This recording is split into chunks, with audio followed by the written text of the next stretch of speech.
What's up, everybody? Welcome back to Nuts and Bold Sports. Raj and Henry here, kind of as always. I know we've had some lineup changes, but joining us today, two special guests, Joe, the big man, the boss here, as well as Randall, who's joining us again. Thank you both for being here. Jordan's floating around. He's probably going to pull one of us out of the stream if we battle so live on the air. It's going to happen at some point. So he's here. We might see him pop in here or there. But we've got a lot of ground to cover today. We've got the NBA trade deadline. A lot of moves, actually. Not quite, it started off with a bang, and then things started to slow down. We had a couple big names right off the bat, Woj dropping his Woj bombs, and then things started to slow down and die out towards the end of the day, and didn't really quite live up to the excitement that I think a lot of us were hoping, especially based off the way that the day started. But let's just go ahead and get right into it. And let's start off with some of the bigger names here. We've got, let's start with the one that kind of kicked off the day, and the Chicago Bulls getting Nick Vooch from the Orlando Magic, also getting Al-Farouq Aminu as part of that deal. And the Orlando Magic received Wendell Carter Jr., Otto Porter, and 2 first-round picks. And the reason I want to bring this up first is because Vooch, I feel like, is sort of the biggest name of the lot in terms of the guys that got traded. He's got the most all-star appearances and whatnot. But he's also sort of just one of these under-the-radar stars because he's just not been on a good team. So I'm kind of curious, from each of your perspective, and I'm going to toss it to you first, Joe. Like, what are your thoughts on this overall deal? Do you think that Vucevic going to Chicago makes them a playoff contender? How valuable can he actually be to this Chicago team? Yeah, I think it's a big move for the Chicago Bulls. I mean, it shows that they're not playing around. They're taking the season seriously. Playoffs or bust kind of deal. I mean, you pair him with Zach LaVine, an emerging guard, and Kobe White. I think with LaVine, that's a great 1-2 punch. I think also if you're Vooch, you're screaming free. I'm finally free. I mean, Orlando was a nice story. You battled for the 8th seed. You got that surprise win against Toronto a couple years ago. But besides that, I think anybody who saw Orlando Magic make the playoffs, you kind of thought first-round exit. And now with Chicago, you're paired with another star in LaVine, another all-star, and you have a chance to actually have a serious impact in the NBA playoffs. So if I'm Vooch, I'm feeling really excited about this opportunity to get out of Orlando and kind of get my shine on in a bigger city as well and a better team overall. Yeah, I'm glad that you brought up the sort of young talent perspective because that's something that Chicago's kind of been in that sort of waiting ground, and we haven't really seen what their identity is, and I feel like Vooch can certainly make an impact on that. But Randall, what are you thinking about this trade? How are you thinking that Vooch can actually? Do you think that they can this? Because Chicago's been a bit up and down, right? This season they started off pretty poor, and they've sort of picked it up as of late, but then they've had some losing streaks recently. So Randall, what do you think Vooch actually does for this Chicago team? Vucevic is not only a good shooter, but he'll be fantastic in the pick and roll with Kobe White and Zach LaVine. It's going to give them a more versatile offense where you can have Zach LaVine on the wing and have Kobe and Vooch run the pick and roll, or you can just have Vooch work the post. He's fantastic in the post, and he can make people miss on defense. I'm hearing myself again. But so we also have Vucevic is going to be able to teach Markkanen how to play the position. He's going to teach him how to post up. He's going to teach him how to defend, and just give him an overall look on the NBA and how he can improve himself. So, also, Vucevic, his assist numbers are about to go up for sure. He's going to be able to pass out of the post, get it to LaVine and Kobe and other guys like Patrick Williams, and I think they're just going to be a well-rounded team that is going to be a work in progress for sure, but I think they can definitely get into the play-in tournament. Yeah, I'm glad you bring up the assist numbers because I believe he's averaging about 4 assists on the season, if I'm not mistaken.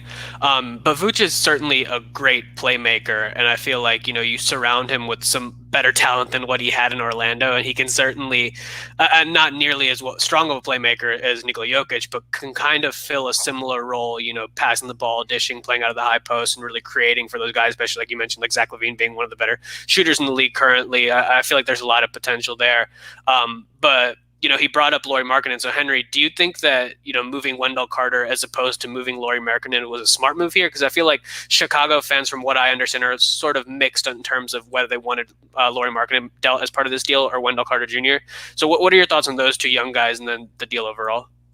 I think the Chicago Bulls made the right move because if you look at their lineup now, it's Kobe White, Zach LaVine, Lauri Markkanen with Vucevic. I feel like everybody's going to fill their role the way they're supposed to. And the Chicago Bulls have another all-star now.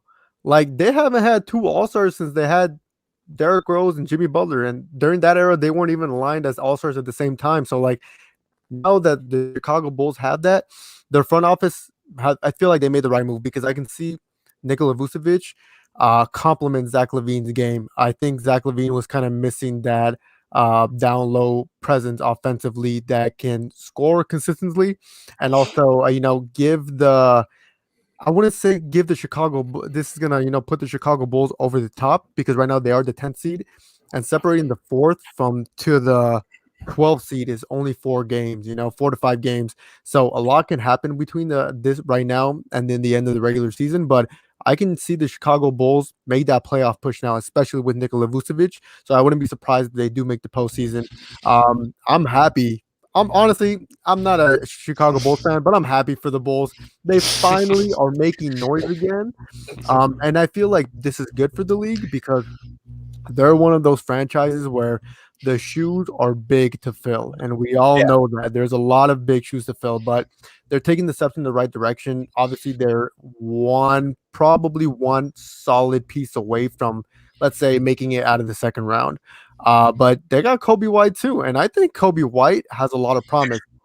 Just coming out of North Carolina, I didn't think he would be this good this quick.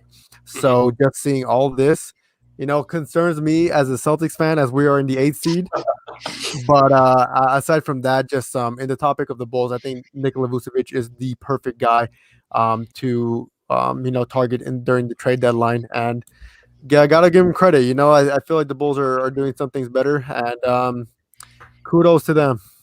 Yeah, we're talking a lot about the Bulls here, but I guess we do have to talk a little bit about the Magic. We can use this to transition maybe into the next deal as well, because it was a bit of a fire sale. Like they got rid of everybody, including, as part of this next deal that we're going to talk about, Aaron Gordon, who was dealt to the Denver Nuggets for Gary Harris, RJ Hampton, and a 2025 first round pick. So let's start a little bit with the Magic. We'll transition into the Denver trade in just a sec, but I'll open the floor to whoever kind of wants to take it. Do you guys like the direction that Orlando is taking here? It seems like it is the smart decision, right? Because they've been just sort of stuck in that middle ground of the Eastern Conference for who knows how long.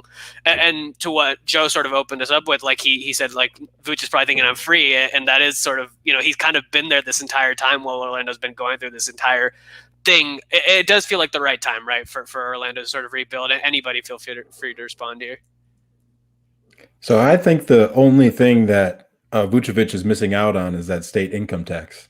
He's going to miss those couple extra $100,000 or so from his checks. But the Magic hitting the reset button isn't a bad thing, but I would say they're just pressing the eject button rather than the reset button.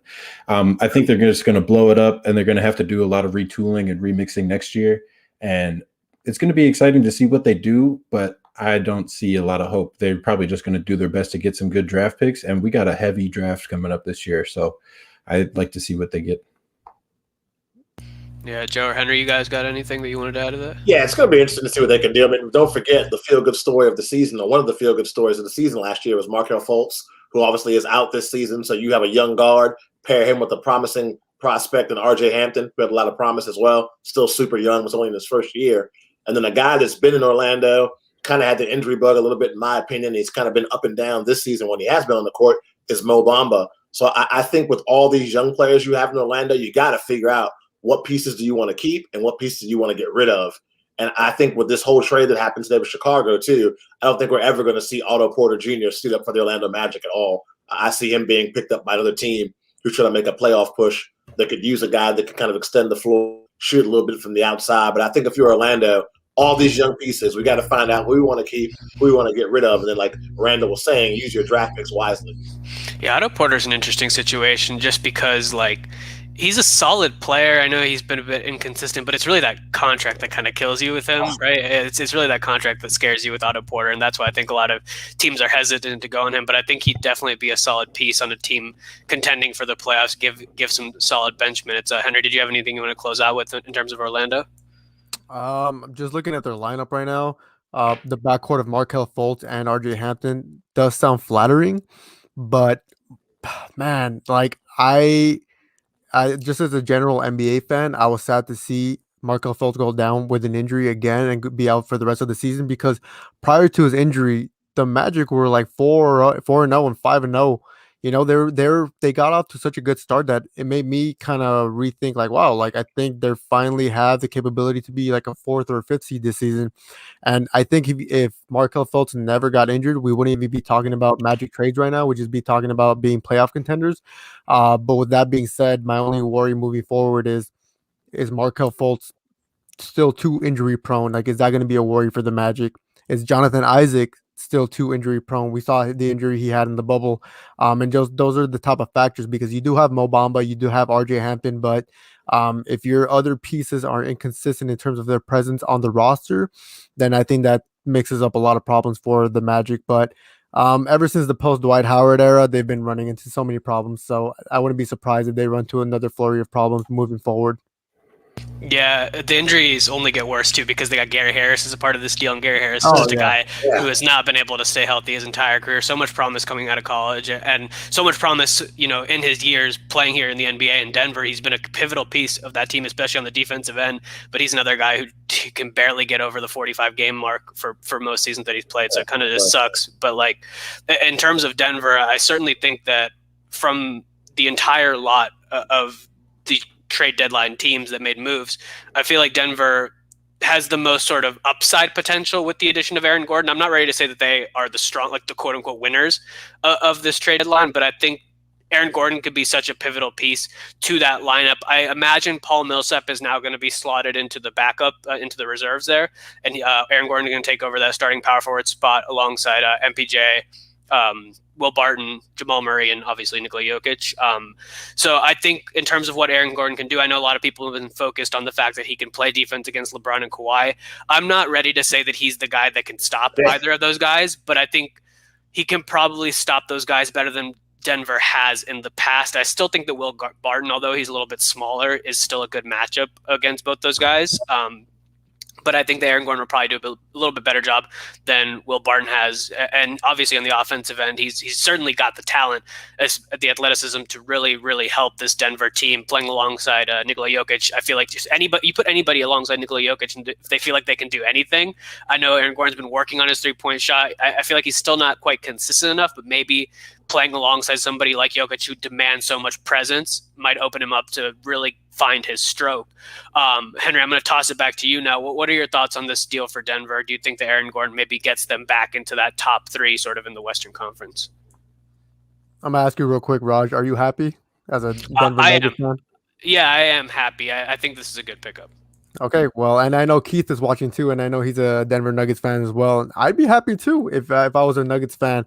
I think this is the perfect move. I think he's going to fit well into Mike Malone's system, especially because the conversation I was having earlier with someone was Nikola Jokic leads the Nuggets in all statistical categories, and he's known as that player to make all-star caliber or, all-star caliber players better. He was able to, if it wasn't for Nikola Jokic, I don't think Jamal Murray would have the type of looks he has or be as efficient as he can be, because Jokic facilitates the floor on both ends. And now having that type of player aligned with Aaron Gordon, I feel like Aaron Gordon was missing that in his career with the Magic. Vucevic, solid big man, great piece, but Vucevic isn't necessarily the type of player to make the other players around him better. Nikola Jokic is that. And I think because of that factor, Aaron Gordon is going to thrive in Denver, especially with all the other pieces and all the playoff experience that they do have. Even though Aaron Gordon is lacking the playoff experiences, that's going to come with his playing time with the Denver Nuggets. So I think the Lakers, always being the top contender in the West and everything, like it happened. I was going to say don't let the Lakers. I summoned Jordan. But when you look at don't even start. I'm not worried at all. Not worried in the slightest. See, and like when I look at the top three teams in the West, we got the Jazz at number one, Suns being the second, and Clippers being the third. So right in front of them is the Lakers, and the Nuggets are in fifth. But like that second to fifth spot is just 3 games apart. a lot can happen then from right now to the end of the season, especially with Aaron Gordon in the mix. Will he have an immediate impact? I think the first few games he's still gonna, adjust to Mike Malone's style and his system and everything. But I think at the end of the day, if there is anything that they needed last season to push him over the edge, it would be a piece like Aaron Gordon. So as a Celtics fan, I thought we were gonna get him, but I can have my little fantasies here and there. But aside from that, I think this is probably I would give this a solid A if I had to grade it. He fills in that sort of Jeremy Grant spot where Jeremy Grant left in the offseason. He's a pretty similar player. I think he fits that role pretty well. And I'm glad you brought up the standings in the West. And LA, certainly in the playoffs, I don't think LA necessarily needs to be concerned. The Lakers need to be necessarily concerned for anybody in the Western Conference. But this could be enough to give Denver, put them over the edge and get them into that home court advantage spot while LeBron and AD are out. And this move could really help them sort of leap up into that top echelon of the Western Conference. But Joe, I'm going to toss it to you now. What are your thoughts on this deal? Do you think that Denver is actually the winner, like we're seeing in the comments? It's no pressure for Aaron Gordon. Like we talked about with Vooch, you're leaving a place that you were just happy to be there in terms of playoffs. You're getting to play with one of the best passing big men, I'll say it, of all time already. And you're surrounded by lots of talent. I mean, you got Jamal Murray, you got Michael Porter Jr., still trying to find his way around the league, but he's a solid player. And you have a team that was playing for a Western Conference Finals berth last year. So, I mean, if I'm him, I'm going there with next to no pressure. Take your time, learn Malone's system, find out what your niche is and what your place is with the Nuggets team. I think it's a big win for Denver because when it does click for Aaron Gordon, that's a nice athletic wing piece you can have. And I'm not going to call him a LeBron stopper or a Kawhi stopper. That's just insane. But like you said, Raj, he's somebody that can at least make things a little bit more difficult for those two mega superstars, or at least you hope he can. But I think for him, I'd be very excited if I was him getting traded to this team. Definitely. What you got, Randall? I think we've just found a new highlight machine. You got JaVale McGee blocking shots on one end, and then you're getting the ball in transition, get it up to Murray. Murray gets it to Jokic. Jokic ends up getting doubled and getting to that awkward one-legged positioning that he always gets into, and he'll lob it up. Gordon rains it down, heads and shoulders above the rim, man. It's called the ugly Dirk. We call it the ugly Dirk. Exactly. It looks like he's so awkward, but we all know that he is in control. And so we see him making these pinpoint passes out of the most awkward positions, but his body isn't developed to do what his mind wants to do, but his hands make it happen. His arms are long. That's funny. And he gets it around defenders, and he also creates holes in the defense. And that's really the big thing here. So with all those holes in the defense, you got Aaron Gordon to slice down and cut through those.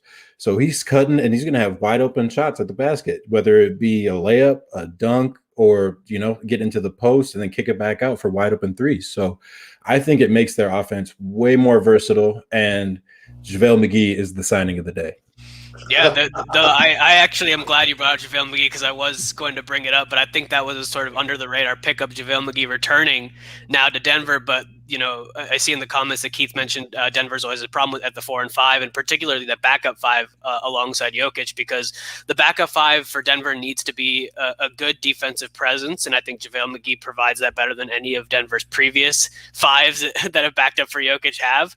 And he's been playing really, really well in Cleveland this year. I know people are not watching him play in Cleveland, but the way that JaVale McGee's career has sort of gone, where he went from the Shaqtin' a Fool staple, and then he went and won a couple of championships with Golden State, and then went to LA, won another championship there. And you can tell that he learned a lot in his time at Golden State and in LA, because he looked like a sort of leader in that locker room with Cleveland.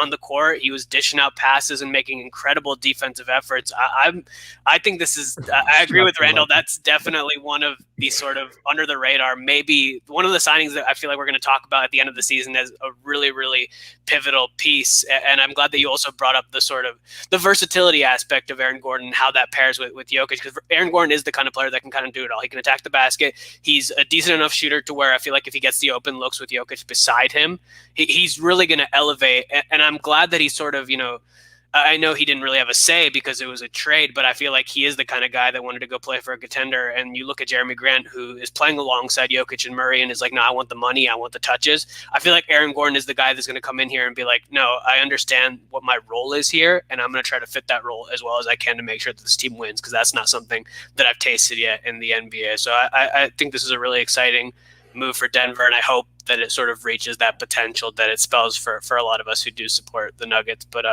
the third name that I kind of wanted to transition to now is actually one that didn't get dealt, and that's Kyle Lowry, because he just felt like the sort of hot commodity coming into this trade deadline.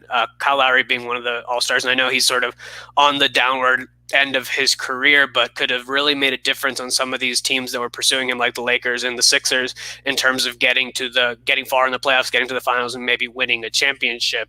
So Henry, I'm going to loop back around to you. Are you surprised that Toronto, because they're struggling, especially this season, and they definitely are not championship contenders, I don't even think they're playoff contenders at this point, are you at all surprised by them keeping Lowry, or does it just kind of show that Masai Ujiri is a smart enough GM to where he's not going to rush into making a deal? He knows that he can maybe get something in the offseason or even look ahead to next year and, restructure that contract a little bit and maybe get a better deal for Lowry being the valuable asset that he is? I think there's a lot of factors that play into it. I feel like it was kind of pressure on a lot of sides, because for Raptors fans, I saw a lot on social media of them talking about Kyle Lowry being the greatest Raptor of all time. Now that there's speculation of him getting traded, I don't think you want to trade the face of the franchise, although being, on an expiring contract and being 35 years of age. I don't think that's the route they wanted to take. I think they're going to wait till the offseason. I feel like they kind of accepted their fate this season, with probably not being playoff contenders. Honestly, they're 11th in the East right now. Like I said, they're 3-4 games apart, so they can still make the playoffs, but in all honesty, they're not going to make any noise in the postseason. So I feel like the right moves are going to be made in the offseason. I mean, they got Gary Trent Jr., they got Rodney Hood.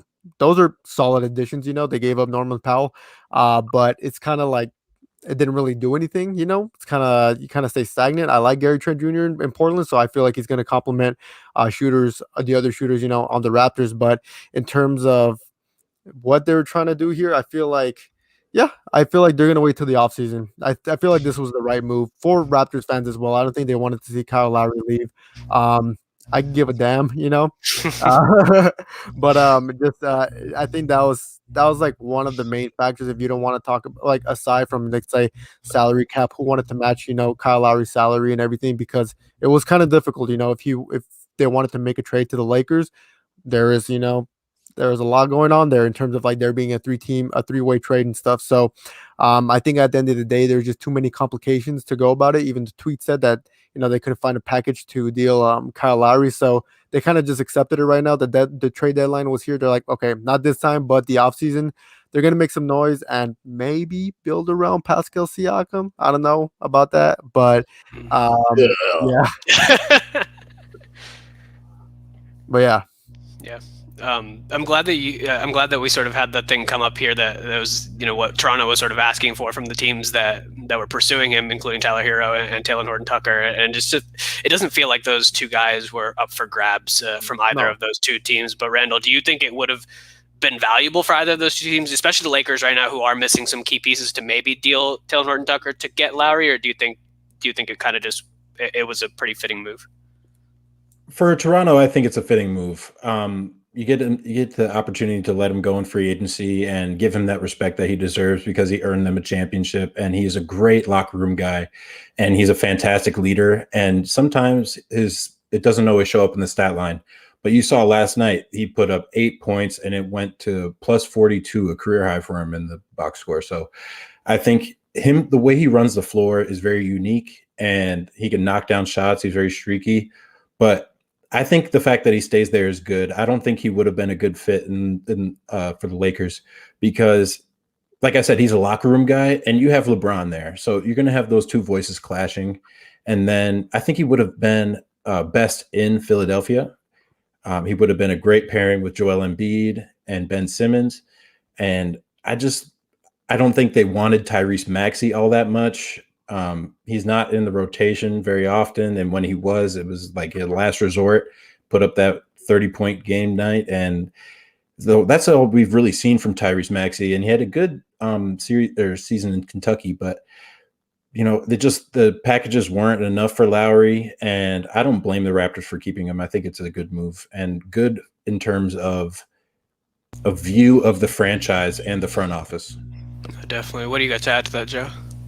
No, I think it's a smart move by the Raptors. I mean, if you're not going to get what you're looking for, I think you owe it to Kyle Lowry for what he's done for your franchise, not to just dump him anywhere. But at the same time, you want to leave your franchise in a good position that, hey, we're going to lose one of our all-time greats, but let's make sure we get something really good in return. And we all kind of saw what happened with Kawhi Leonard and the Spurs, and I'm sure a lot of GMs in the NBA took a mental note of that, how that turned out for them. I think he'll finish out playing his final season with Toronto, go into free agency and see what happens. But I agree with Randall. I think this would have been a great pickup for the Philadelphia 76ers. I kind of thought in my mind if he got traded anywhere, it was Philadelphia or not at all, was kind of the way I saw things. Of course, Laker fans wanted to say he's coming to LA, but they say about everybody who puts on a uniform in the NBA. Right? Where it doesn't really happen. So I think if you're the Philadelphia 76ers, it would have been great to have him as a position. But if I'm a Toronto Raptors fan, hey, we get to watch one of our all-time greats and the likes of a Vince Carter type when you think about Toronto finish out his last season with us, and he goes somewhere else. Yeah, I'm glad you brought up the plus, what was 41-42, right, last night, because it just felt like it was sort of a fitting close, and you saw like the pictures of him leaving the arena and whatnot. You just felt, felt like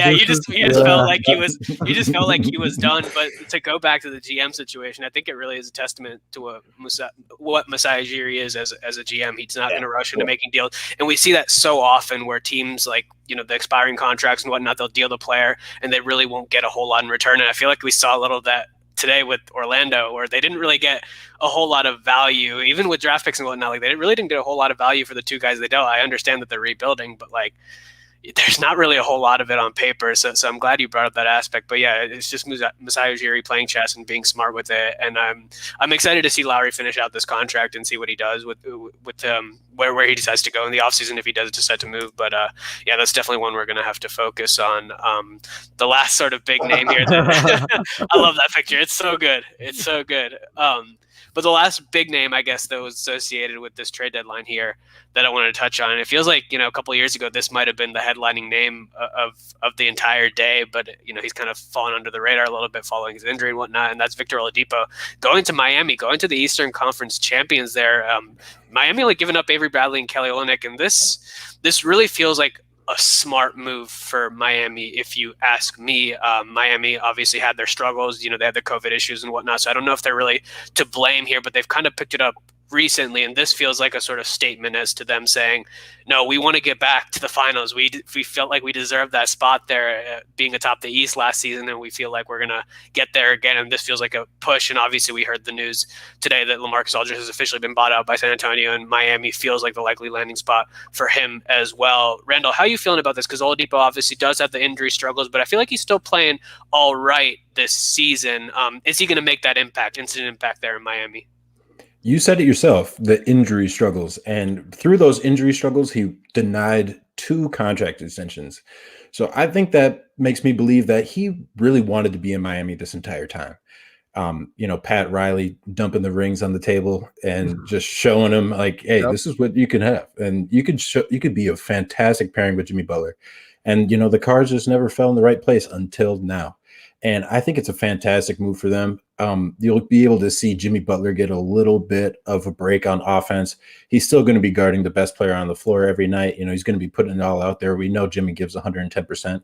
And sometimes I've seen Victor Oladipo get into some slumps, and you can see his frustration growing.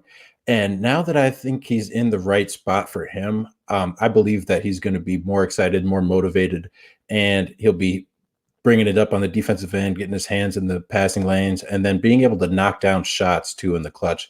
Gives them a much more versatile offense, not having to rely on youngins like Tyler Hero and Duncan Robinson.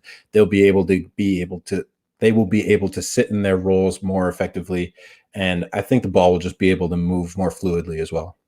Yeah, I'm glad you brought up the prospect of roles, and Joe, I want to toss this question to you, but Victor Oladipo coming here, how does that affect Miami's roles now? Their lineup, they are pretty deep on the wing. What do you see them doing with all those guys? And what do you see about this trade overall? Well, I think it's one of those high reward, low risk. I mean, of course, Victor Oladipo is coming off a major injury, still working his way back. So, of course, in the back of your mind, you hope that's not a sign of an injury bug or injury play career. Just kind of one of those things that happens once in his career and he's able to shake it off. If he is, he's a great talent. I mean, you can't deny the guy has great defensive skills. He's great in the offensive end. I think that's going to take a while to get acclimated to the Miami Heat system and the Heat culture that we've all heard about. I think once you get that, if it's me, I put him into the starting lineup. I think that Tyler Hero has struggled. I think they tried to give him a little bit too much this season. They came off of that great run he had in the bubble, and they kind of thought he could just throw his jersey out on the floor and be the same player he was in the bubble, and he hasn't been there at all. I think he's shooting like 32% from a three-point range. And Duncan Robinson's Duncan Robinson, but I think the biggest thing that you get with Victor Oladipo is the ability to get those guys in the roles they were in last season and to get back to being comfortable. And like we talked about, if they can get healthy, you get yourself Jimmy Butler on the court, able to shake off the COVID-19 lingering effects he seems to be having, and then Miami's right back in this thing. Because, I mean, the beauty of this whole thing for the Miami Heat is you're playing in the Eastern Conference. So you're not out of it. Yeah, Miami can really make a push here. I think that this pickup is big, and especially if that Aldridge deal does come through and he does end up going to Miami, that could be pretty dangerous, I think, for a lot of teams. I think if I were Philly fans should already be kind of nervous just because I feel like that team is so wishy-washy. But if Miami does pick up Aldridge as well here, I feel like Philly fans should be pretty scared, if I'm being completely honest. But let's kind of open the floor now. And there were plenty of other sort of smaller deals. We touched on a few there, like JaVale McGee and whatnot. But I kind of want to open the floor as to what other people see as maybe being impact moves. And I'll kind of get the ball rolling here with the JJ Redick move going to Dallas. I think that is huge. I think once Dallas gets healthy, because I believe JJ Redick is still out with the heel injury, but once he fits in that, when they play that pick and pop with Luka attacking the basket, Kristaps coming out, and then you have JJ Redick just sort of roaming. That's pretty lethal, if you ask me. I feel like this is another one of those under the radar moves that could really, really make a huge impact once we get into the postseason and whatnot. This could be a massive you put any shooter around Luka already being an incredible shooter as an incredible shooter as he is, but being just as good of a playmaker, like putting JJ Redick around him, I think is just incredibly lethal. I love this pickup. But any of you guys, feel free to respond here if you want to talk about this one or any other deals that went through today. No, I think that's a great move by Dallas. I think it creates a lot of problems for other teams in the Western Conference. And I like Powell from Toronto going to the Blazers. I mean, I know I've heard people say that, well, him and Gary Trent Jr. are the same exact player. I disagree with that. I think Powell obviously has that playoff pedigree. I think he adds to an already deep Blazers team who's getting a healthy TJ McCollum back. And I know that the Utah Jazz and the Phoenix Suns have been the darlings of the Western Conference. But, I mean, this Portland team's been together for a while. And, yes, they've had injury bugs. Think about Collins. And their other center has been out a lot over the last couple of seasons. But I think this team, when they're able to put on the floor now and you add a Powell to that lineup, I think Portland's a team to be reckoned with as well. That was a serious shot, I think, from the Blazers sent to the rest of the Western Conference. Same thing with the Dallas move. Yeah. Randall, Henry, you guys got anything you want to touch on those two deals? Yeah, back to the Redick trade. You also get Nikola Melli. And both of those guys you do not want to leave open. Yeah. So the swing passes are going to be lethal in Dallas. And then you got Luka and KP having to do the hard work, and all the rest of the guys need to do is knock down shots. I got a list for you. You got Hardaway, Finney-Smith, Richardson, now Redick and Melli. Those are 5 guys that you have that can all knock down the 3 ball. Mm-hmm. And it's just going to make your offense that much easier. So Rick Carlisle has been blessed with all these shooters, and you just got to make sure that KP stays healthy and Luka doesn't complain too much. I'm glad you bring that up, actually, because what I think this also does for Luka is that it really may help progress his growth playing alongside somebody like Redick, who is so good at getting open, and Luka is so good at seeing the floor that I feel like that instant connection could really be made, and it could just help Luka sort of elevate his confidence to even higher degree and really sort of put him on another level pretty quickly. I don't think it's going to take a long time for those two guys to gel. Henry, you got any thoughts on the Redick deal? Yeah, I was gonna just reinforce or reiterate what Randall was saying. Is just that swing movement that JJ Redick has. I think he and Steph Curry are the best players in the NBA when it comes to moving without the ball, and finding the open spot without the ball. Like we see them running around the place, so efficiently that it not only knocks the defense, off balance, but at the same way, like it spaces the floor for their offense. And I like Raj, what you just brought up right now, that Luka and JJ Redick connection. Luka's so good at facilitating the floor. We all saw that like behind the head pass he did the other day against the Blazers. It was like, okay, we all know what Luka's capable of. Now having a player like JJ Redick on the roster where he can swing to those type of spots and knock down those he's more of a spot up shooter, but he can also, like we're talking about, come off the screens and stuff and knock down those shots. I feel like the Mavericks got the right piece, not to necessarily get over the top, but to take another step in the right direction. And I think that's big, especially knowing that they could have beat the Clippers last season in the bubble if Kristaps Porzingis was healthy. Now, with the healthy Porzingis and the healthy Luka with JJ Redick now, they're sitting right now, I think, 8th in the Western Conference, 7th in the Western Conference, and I wouldn't be surprised to see them move up to probably the 6th or the 5th spot when the regular season is done. So, and Rick Carlisle, he's got a lot of talent. Randall, you're right. He's got so many shooters. I'm jealous, but it's okay, Yeah, not just a lot of talent, but top 5 coach in the league definitely right now. I think at this point, you got something, Jordan. Are we gonna talk about my man Lemon Pepper Lou? I was gonna bring that up. I was gonna bring that. Those aren't even lemon pepper wings. For the record, that's the first image that comes up when you Google Lemon Pepper Lou on Google. I mean, how crazy is it though? One, playoff Rondo comes back to LA, just not for the Lakers. So I promise you, he's going to play better. That's a guarantee. And second of all, Lou Williams, the guy who almost ruined the bubble last year by going to this, what was it called, Magic City or something? Yeah, Magic City. You know what it's called. Stop it. Going all the way there, and he gets to go back to the scene of the crime. Somebody had that video of that teacher walking in every year saying hello, hello. And they said that's Lou Williams going to Magic City every day to get an order of lemon pepper wings. So I just want to make sure that we touch on that here briefly. I don't think it really magically helps either team, but I will say, all seriousness, it does give the Clippers a little bit of a boost because Lou Williams is notoriously pretty crappy in the playoffs. So I think they wanted to get rid of him. And Rondo, if anything, he's not going to replicate what he did last year in Los Angeles, but he's still going to provide that leadership and provide a little bit better ball handling. I think he's much better at initiating the offense, obviously, than like a guy like Pat Beverly or Lou Williams is. And I think that's something that Kawhi, from everything I read, Kawhi doesn't like doing that as much. Even though they're pretty good when he initiates everything, I don't think he enjoys actually doing it, which is why I think the Clippers were a late addition to the Kyle Lowry sweepstakes, because Kawhi likes to play a little bit more off the ball. So it's not going to – I would never put the Clippers above the Lakers as favorites, but there was a move that helped them today. You jumped the gun. I was definitely going to bring that up next. But yeah, I do agree. Joe, you mentioned earlier low risk, high reward, and I feel like Rondo is kind of that piece for this Clippers team. Which they're really not losing a whole lot giving up Lou Will. I don't think. I think they're going to ride the high of Kawhi and Paul George, and as good as those guys have been this season, and they picked up obviously some key assets like Serge Ibaka in the offseason that have really helped them coming into this year. I feel like this could certainly help them in the playoffs, and I agree with you. If Kawhi gives up that sort of pressure of having the ball in his hands the entire time, especially in the playoffs, I think this deal could certainly make an impact. And yeah, I love Lemon Pepper Lou going back to where he belongs. It was a sort of perfect cap to the day. If you ask don't me. Forget what my man Drake said. Can I get a lemon pepper order, please?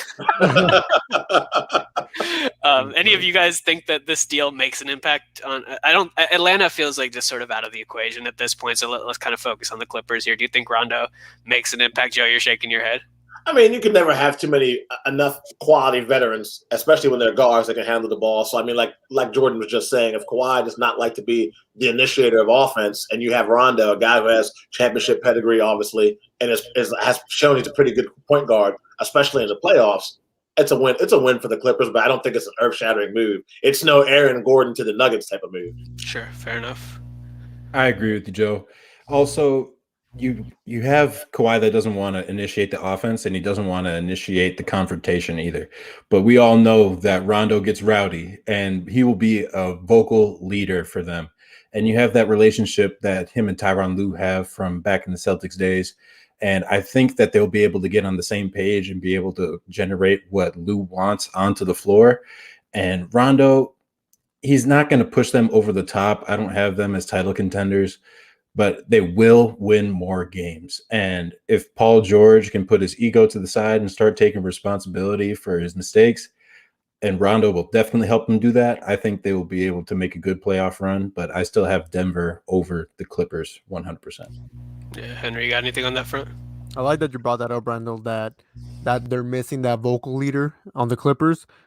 Kawhi's not going to say anything, and no one's going to listen to Paul George, and no one in hell is going to listen to Ty Lue, really.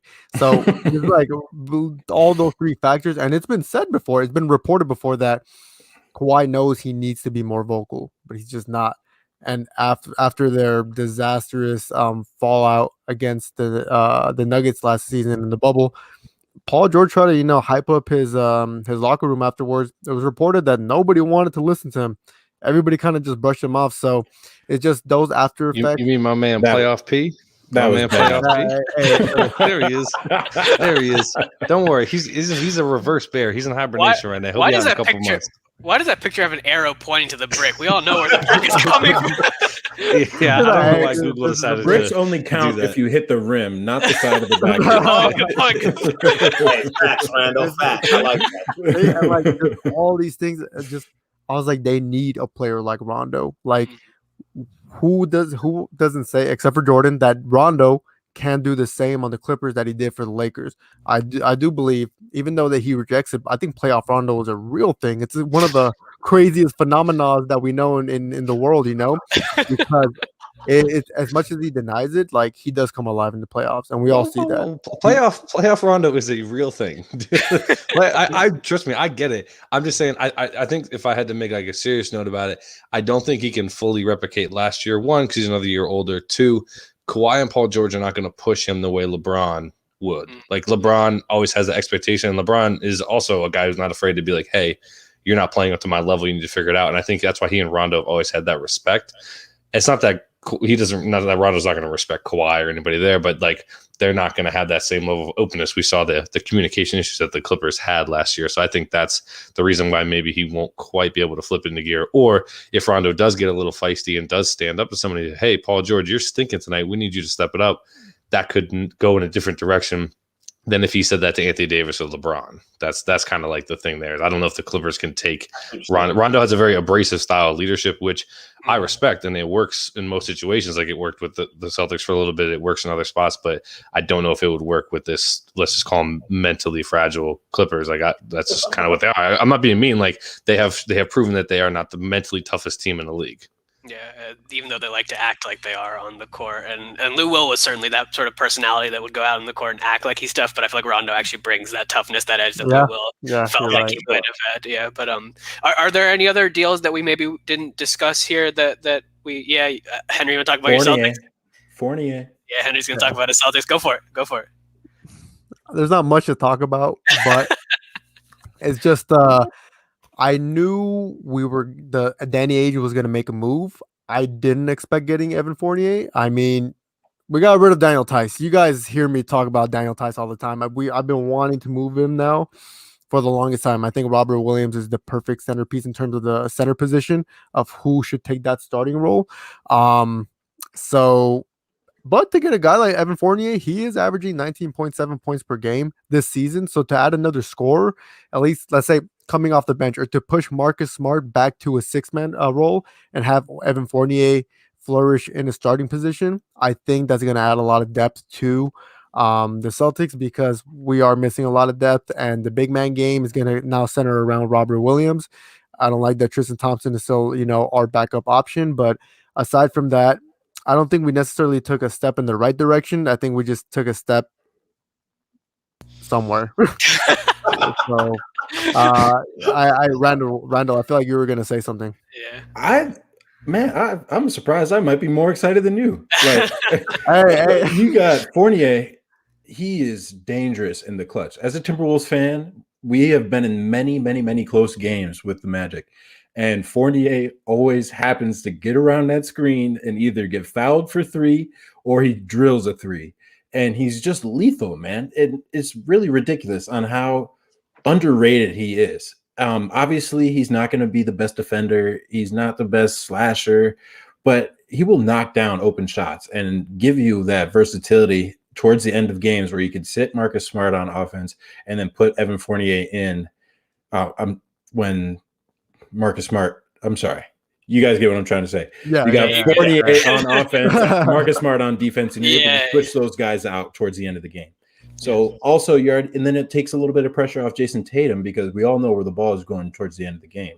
So if Tatum gets doubled, you kick it to a Fournier, and that's a wide open 3 for a game. So if he can also stay consistent throughout the game, they'll be able to win more games and get further up in the standings. So, but last thing I'll say on that, I am so bummed that Jeff Teague got traded. I was hoping that the Celtics would be able to get. No. I was happy about that. Well, I got this thing right here, man. I got a signed rookie card, man. That's a rookie. Is that from his Georgetown days? Is that? Yeah. I like that. Wake Forest. Wake Forest.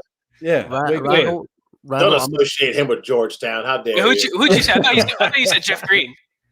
No, Jeff Teague. Jeff Teague. Oh, sorry. I'm sorry. I heard Jeff Green. That's why I said Georgetown. That's a name we don't speak of in the Celtics.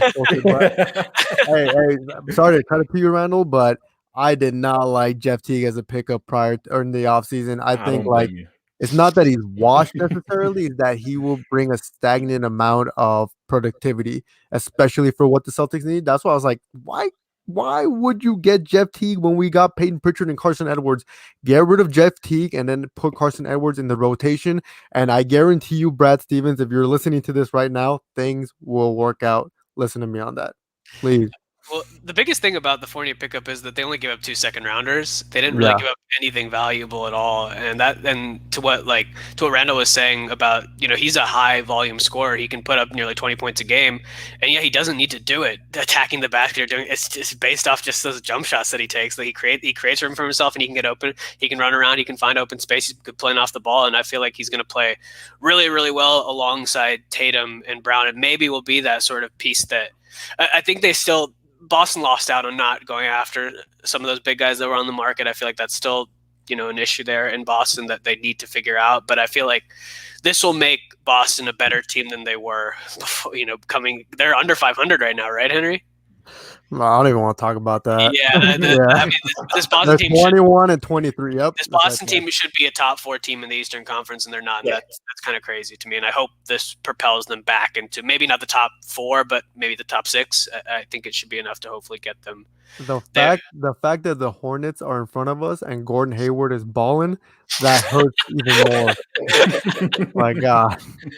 Are there any teams that didn't make a move that anybody's surprised by? Because the Lakers, they certainly jump out. 76ers come to mind.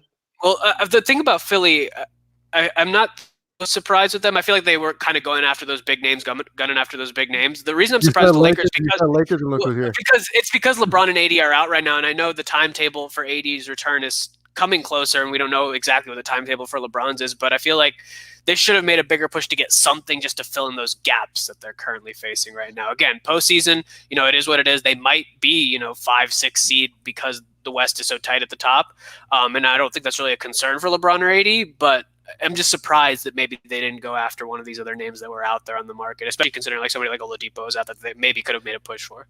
Yeah, it would have been nice. I was definitely, you guys know, I was definitely really interested in the Kyle Lowry sweepstakes those last 35 minutes when they started mentioning the Lakers, but it would have been tough to give up Schroeder, who still has another year in his deal, Caldwell Pope, who's played a pretty big role in the playoffs last year, and Horton Tucker, who I obviously overhype, but is someone that can give you 15 to 20 minutes off the bench.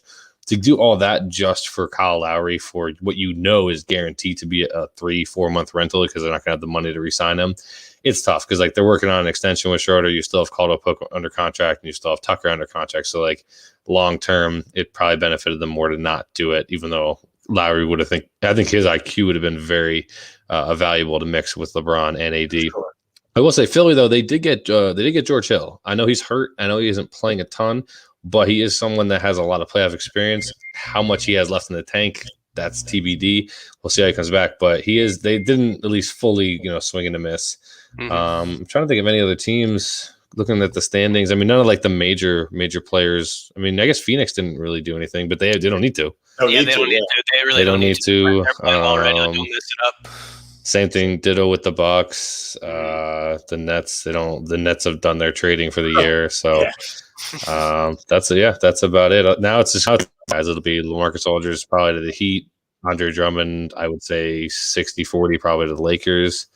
Back to the Cavs. Yeah, back to the Cavs. Nobody wants them. That just feels like something that would happen with Drummond. And I'm trying to think. I don't think there's any other like major buyout guys. I don't know. It was just another fun day of like at the beginning of the show. Otto Porter's not going to play a game for Orlando. You don't think so? What about you, Jordan? You got any thoughts on Otto that? Porter Jr. Hey, I know that Georgetown. Otto Porter Jr. Georgetown. Yeah, Georgetown. That is Georgetown.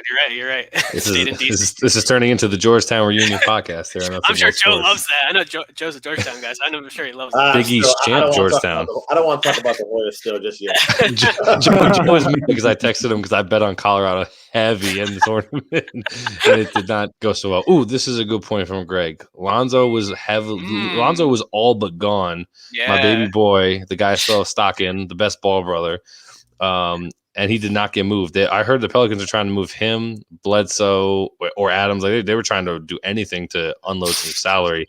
Yeah. I'm surprised that they didn't, because I know Chicago was in on him. I know the Knicks were in on Lonzo, and he could have helped both of those teams. I mean, he's really good. He could help anybody.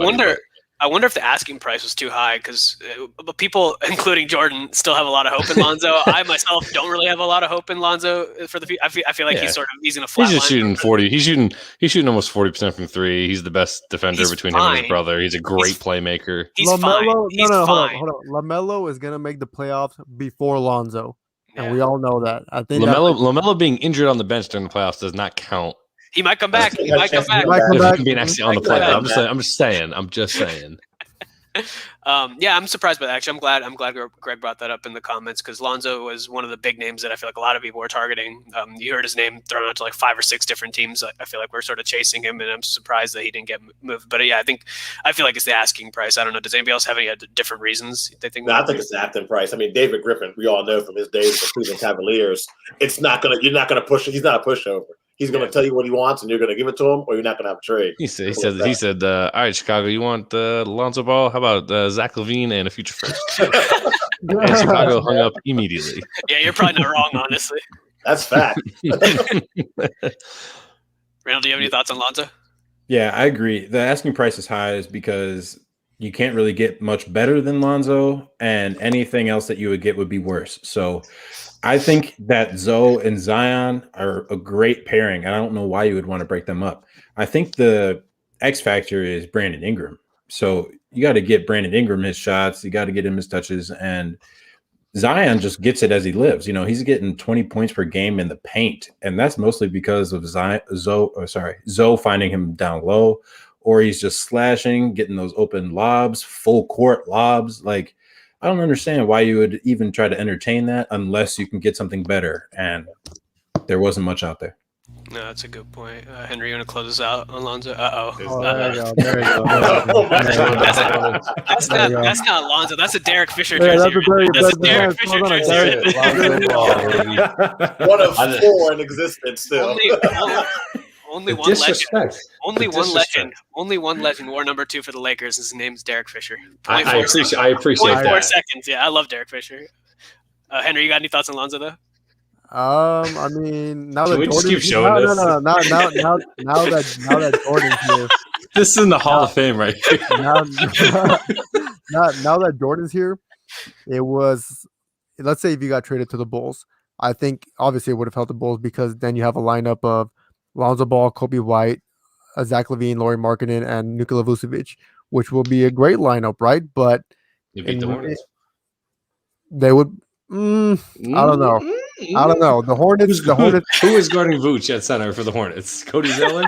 Cody's take a hike. You don't want Bismack Biyombo? No. Cody Zeller.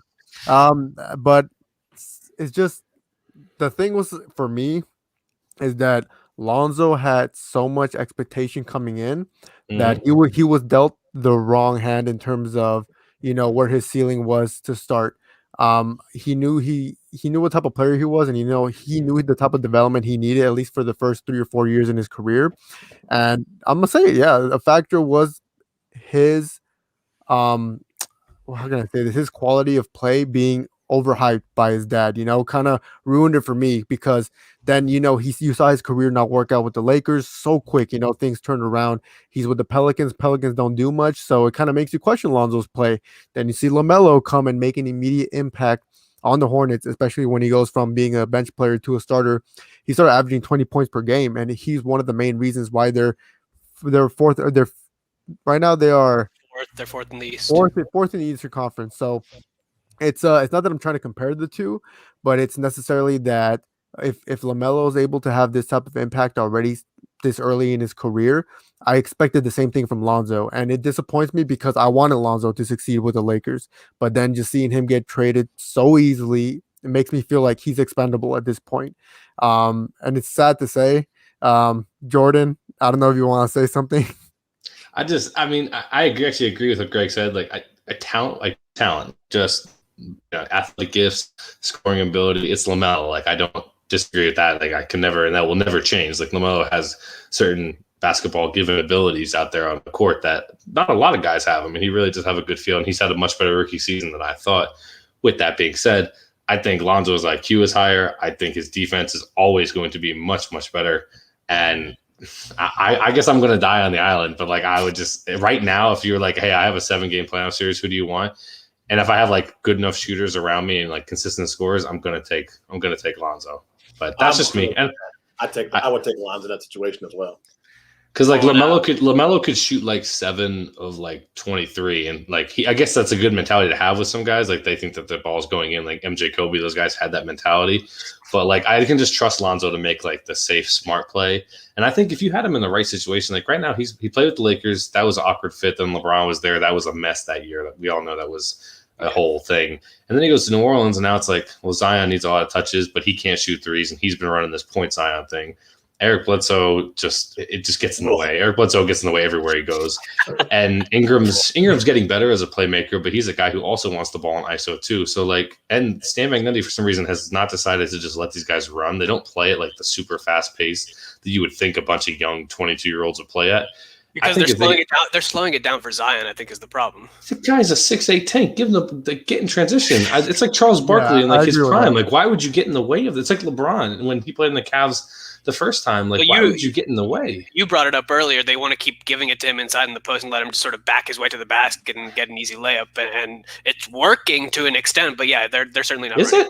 Is it? I mean, Zion's playing well.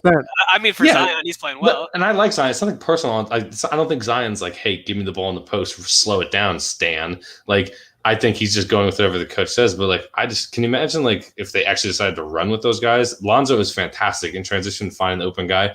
That's where like the sprinkle of Jason Kidd comparison comes in, of like being able to find the right guy at the right time for the best shot in those type of situations. But until he finds that, we're not going to see him truly shine. Like his numbers are even held back. Like he's 14, 5-5 this year.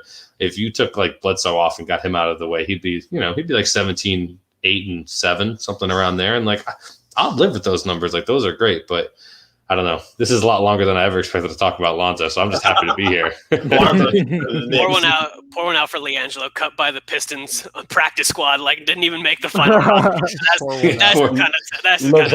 LeVar predicted this. You know their numbers. Yeah. LaMelo 1, Zoe 2, Jello 3. That's their order in greatness of what LeVar predicts them to be, and so far it's coming true, I believe. LeVar's only correct prediction in his entire time here in the NBA. Undefeated. LeVar has new headline. LeVar has 2 good balls. That's the next headline. That's going to take us out for this one. Thanks, everybody, for joining us. You know where to find us all there at our social media. You know where to find Nuts and Bolts on our merch store as well. But, Joe, I'm going to toss it to you for the closing words here. Let people know what big things we got coming for Nuts and Bolts Sports. Man, this train does not stop. As far as live events, we have we're going to be obviously coming back again with the NFL Draft on April 29th. So we'll be live streaming our reaction to the first round of the NFL Draft and also day 2 and 3, I believe, as well. A couple of possible new live YouTube shows in the works. Obviously, you have new talent such as Randall, who'll be writing articles for the website. So, I mean, definitely make sure you check out nutsandboltsports.com. New articles all the time. It's even hard for me to keep up. So, yeah, we're definitely doing that. And obviously right now, currently March Madness. We've been covering the women's tournament and the men's tournament. So make sure you take a look at that as far as articles and also us attending the press conferences, asking coaches and players the reaction and asking questions about their experience, obviously, at March Madness. And so far, that tournament's been awesome. Just not Patrick Ewing, because they're gone. Well, hey, at least you did. That was an impressive run. That was an impressive run. I'll give it to you. All right, thanks everybody for joining us. Thanks Joe and Randall for joining us here again, and we'll be back next week talking more stuff.